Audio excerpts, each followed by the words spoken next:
اور بلا وجہ کہیں پڑھائی کو وجہ بنا کر، کہیں ابھی اپنے پاؤں پہ کھڑا نہیں ہوا، اپنے بچوں کی شادیوں میں رکاوٹ نہ مرے، 15-16 سال کے لڑکے کی شادی کر دیں. بلیو می، میں نے بڑی احتیاط سے بات کی ہے. آپ کہیں گے وہ اس قابل نہیں ہے، لیکن اس کی تربیت ہی اچھی کیجیے کہ وہ اسٹرانگ ہو. پھر ایک اور ٹپ ہے کہ بلا ضرورت عورت گھر سے نہ نکلے، اور نکلے گی تو وہ ساری شرائط پوری کرے جو ہم آگے پڑھیں گے کہیں جا کر.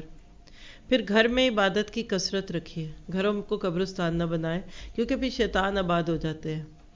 مرد اگر مسجد میں نماز پڑھتے بھی ہیں تو سنتیں اور نوافل گھر میں پڑھیں، اور پھر سب سے بڑھ کے دعا کی طاقت آزمائیے. ہم بھی ایک دعا سیکھیں گے جس کے بعد انشاءاللہ اللہ سے امید کرتے ہیں کہ یہ ساری چیزیں اللہ تعالی ہمارے لیے بھی آسان کرے گا. کئی ایسے واقعات آپ کو ملتے ہیں کہ جہاں لوگوں نے اپنی شہوت کو دبایا اور اللہ تعالیٰ نے پھر ان کو کیسے اس ساری چیزوں سے آزاد کر دیا. دعا میں پڑھوں گی، آپ لوگ میرے ساتھ سنتے جائیے، اور بعد میں انشاءاللہ آپ یاد کریں گے اس کو. نفس کے شر سے بچنے کی دعا ہے. اللہم انی اعوذ بک من شر سمعی ومن شر بصری ومن شر لسانی ومن شر قلبی ومن شر منیجی یعنی فرجہ.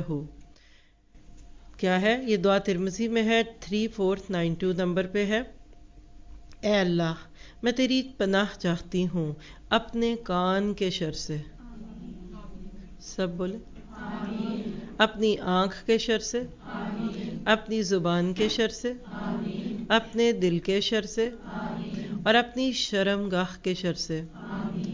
یعنی یہاں جو لفظ ہے نا منیش، سو منیش سے مراد شرم گاہ بھی، اور وہ مادہ جس سے بچہ تخلیق ہوتا ہے.